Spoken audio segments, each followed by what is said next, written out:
Nick Wright, host of First Things First on Fox Sports 1 and the podcast, What's Right with Nick Wright on iTunes and YouTube. Do you remember players getting a basketball after they've scored their first point? Never heard of it. I haven't either. Never heard of it.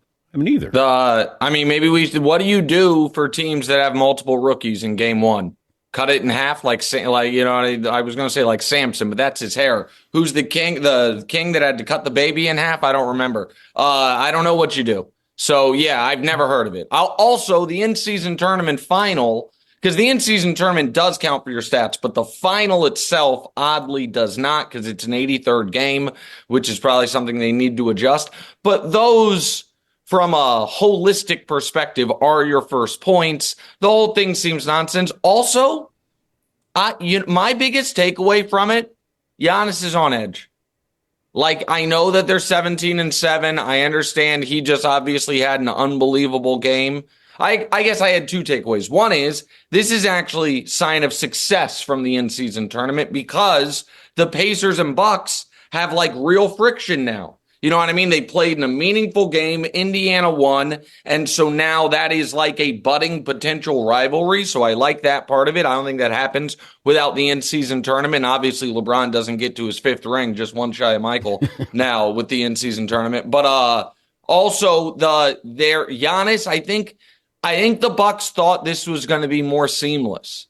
And I have real concerns about Milwaukee's ability to guard anybody. Obviously, Giannis is great, and Dame is very, very good still. I don't know if he's great still, but I think that was more of the canary in the coal mine of all this, that Giannis is maybe more uneasy than we've seen him at this point in the season before. Yeah, I was really surprised that you could have done it with a little bit more decorum of, hey, I would like to have that basketball. He's not aware that the Pacers have a tradition, I'm guessing.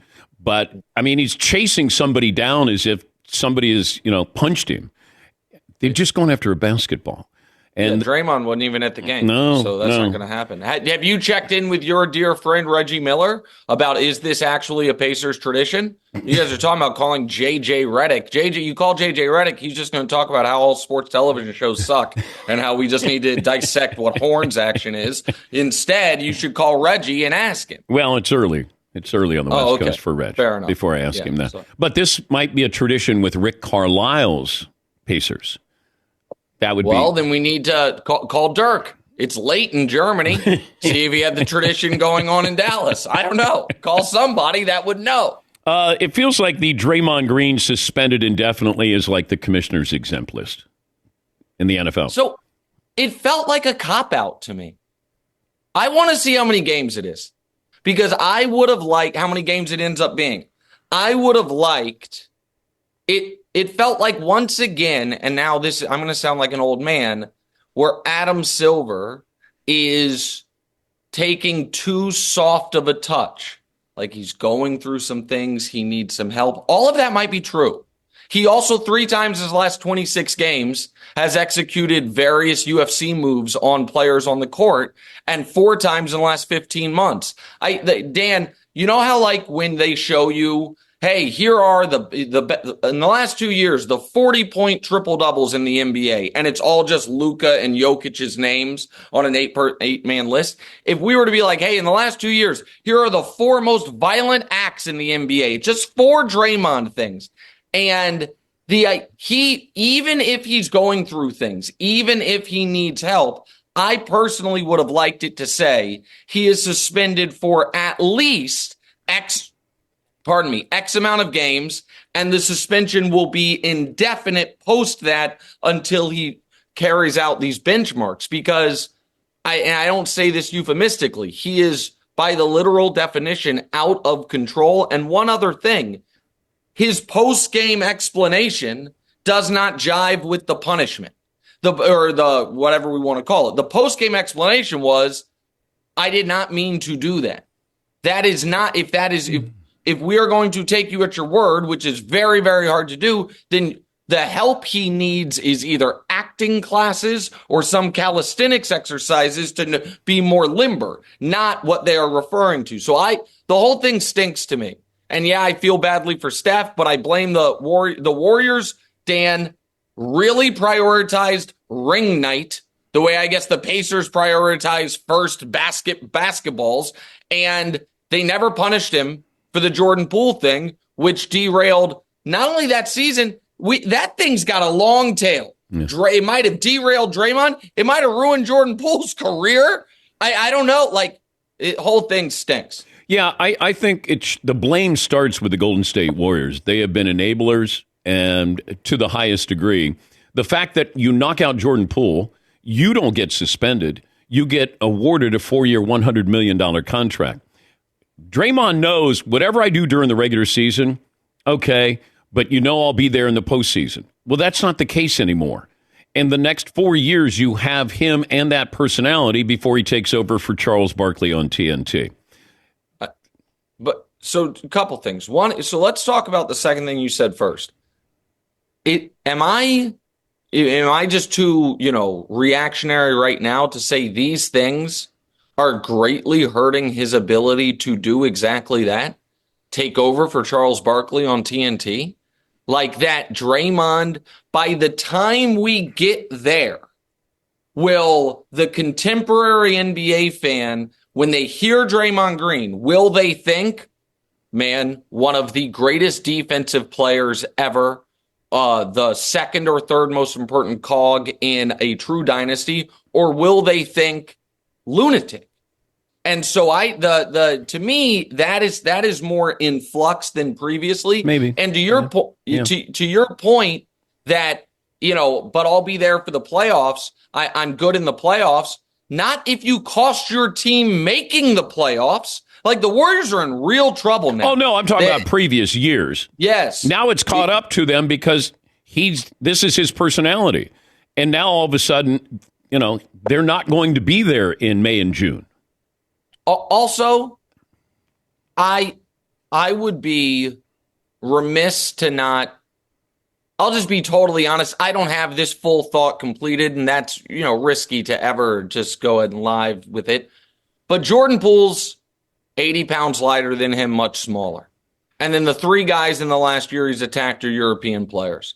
And I'm not saying there is anything intrinsic about European players, but I do think that would be an odd statistical coincidence given the percentage of players that are European versus otherwise. I just don't, ever since he slapped LeBron in the groin area, I haven't seen him do any of that. He shoved Donovan Mitchell from behind. Like, where's the Draymond Green, squaring up with Paul George? Where's the Draymond Green? He kicked Steven Adams, who's a big, strong guy, but he kicked him in the groin. Where are the instances? Draymond just strikes me as, at least potentially fraudulently tough. Obviously, tough defender, great player, and all those things. But the extracurricular stuff, none of it has seemed like a fair fight. And even if you take the European stuff outside of it, you have Sabonis laying on the ground. Yeah. You have Gobert not looking at him. And you have Nurkic having no idea this is coming. None whatsoever. None of it is, kind of a fair fight, so to speak. Yeah, he's cowardly tough. Cowardly tough. Yeah. Yes. That's how I feel. We're talking to Nick Wright, host of First Things First on Fox Sports 1 and host of What's Right with Nick Wright on iTunes and YouTube. Let's recap your weekend with the Kansas City Chiefs. Okay. What do you mean? How I dealt with it? Yeah, you recap. You recap. How you recap. Okay, sorry. Yeah, you recap. I misunderstood. Yeah, you recap your weekend with your Chiefs. So I do not believe in blaming the officials, and I will not in this case. I understand the anger towards them, though, from Mahomes and Andy. And everyone, in my opinion, including, recently, I think the commissioner, is missing the anger. The anger is not Kadarius Toney was not lined up offsides. The anger was, as credit to Dan Orlovsky, as he pointed out, he was lined up offside 6 times in that exact spot throughout the game. The next night on Monday Night Football, Jalen Waddle a couple times was lined up offsides.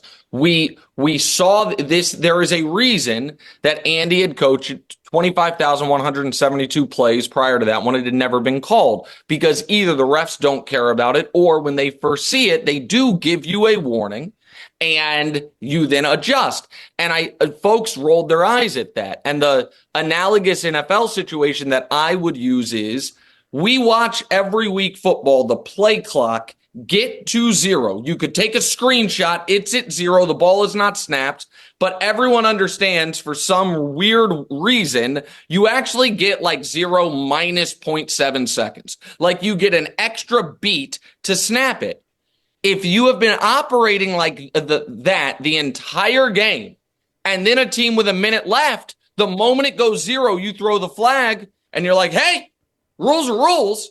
I would understand the frustration. And lastly, because there is, I think, a bit of misinformation out there, because the NBC broadcast after the game, they were like, yeah, it was called once 2 years ago, twice last year, but it's been called 11 times this year. It's a point of emphasis this year. That's wildly misleading because I looked it up. Prior to this week's football, it had been called 11 times. 8 of them were on offensive linemen in those tush-push situations where lining up a little offsides is a massive advantage, and that is a different, unique circumstance. It had been called 3 times on wide receivers all year. So I get the frustration, and I'm old enough to remember Tom Brady streaking after officials into the tunnel on Monday Night Football. Like, competitive guys can get fired up and upset, so I'm not mad at Mahomes about it, and I think I'm the last one left that the Chiefs will be fine. But it was a tough circumstance paired with the previous week when everyone agreed it was pass interference, and the Chiefs took the high road to a man on it. Yeah, I give Mahomes a hall pass. Not that he needs one from me, but in the moment, this play is erased. He's not quite sure why it's erased. He's angry. There's passion. I'm not sure why they didn't call it the other times. The fact that you don't look over and you check with the official just so he can give you acknowledgement, which he didn't do. It's a mistake. Yes. It's a total mistake, and the Chiefs have to own it. And it is a symptom of the overall bigger thing that has plagued them all year, which is wide receiver lack of attention to detail. You know what I mean? So that's why. And I should say this just to be fair. I think the defense had been playing great after the first couple drives. I think they would have stopped the Bills. But it wasn't 4 seconds left in the game. It was a minute 15. They would have been up 4. So the Bills could have driven down the field and still won the game. So there were other factors there. And yes, the Chiefs need to be sharper about it. But this whole, the immediacy of, oh my God, it was an obvious call. You have to make that call. That's nonsense. That's still, I think, folks upset about how the Super Bowl ended who think the Chiefs owe the league multiple calls throughout the course of the season.